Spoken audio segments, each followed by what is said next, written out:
Hi there, it's Alexandra here from the Middlesized Garden YouTube channel and blog, and I'm here at the Hampton Court Palace Garden Festival to find some new ideas for your garden. It's a bit blowy, as you can see, but it's a great big festival and there is loads here for everyone.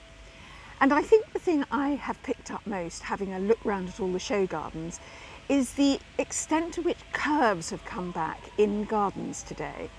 I think a few years ago our gardens were really quite geometric, and particularly small gardens. Geometric works very well in small gardens because it makes use of every bit of the space and you don't have those pinch points.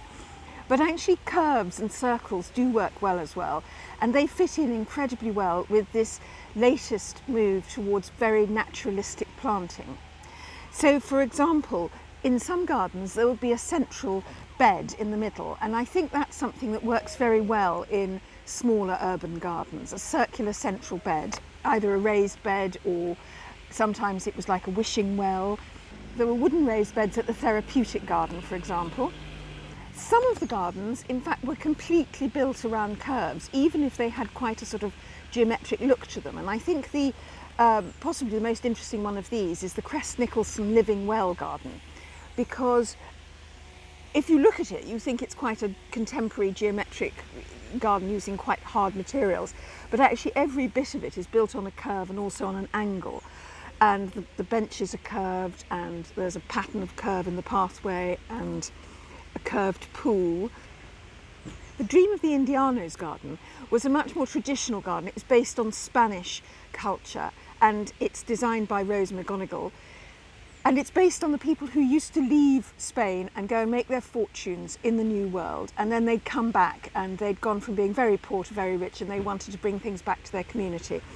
And this, in fact, is very traditional, but it's also very curved. You know, there was round tables. It was a big, round, formal central bed, curves over the windows, and the path curved around the wonderfully exotic palm trees. And it is very traditional, but it's wonderfully colourful, and it's a very sunny day here, and we kept saying, oh gosh, this colour looks really good in the sun.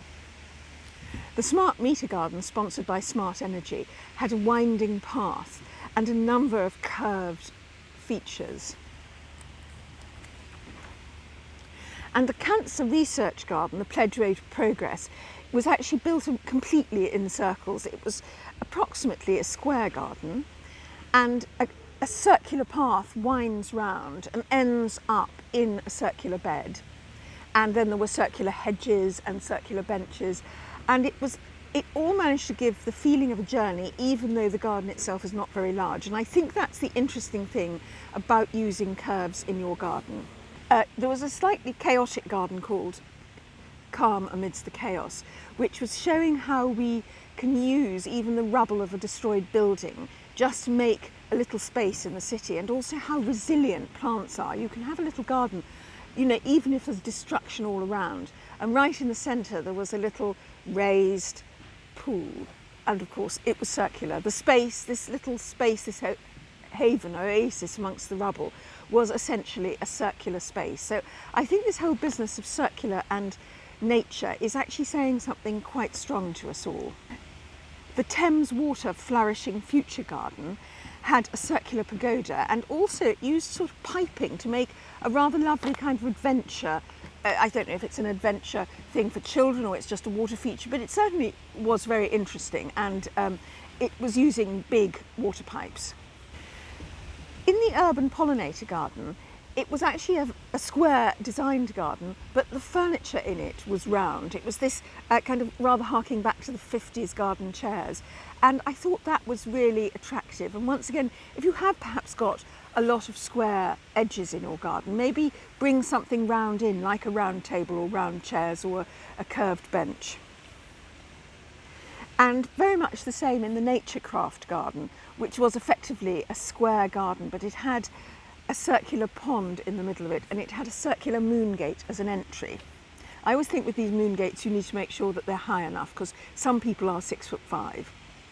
In the Stop and Pause garden, they used the moon gate principle as a shelter over a bench, and I think that's a very nice way of bringing a curve into the garden.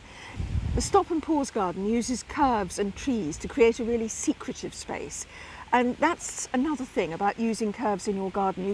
You can place trees and plants and somewhere to sit in such a way that no one can see you. So I think that's another thing to think about. And if you've enjoyed this, do please hit like, because I'd love to know if you like to see the trends from shows.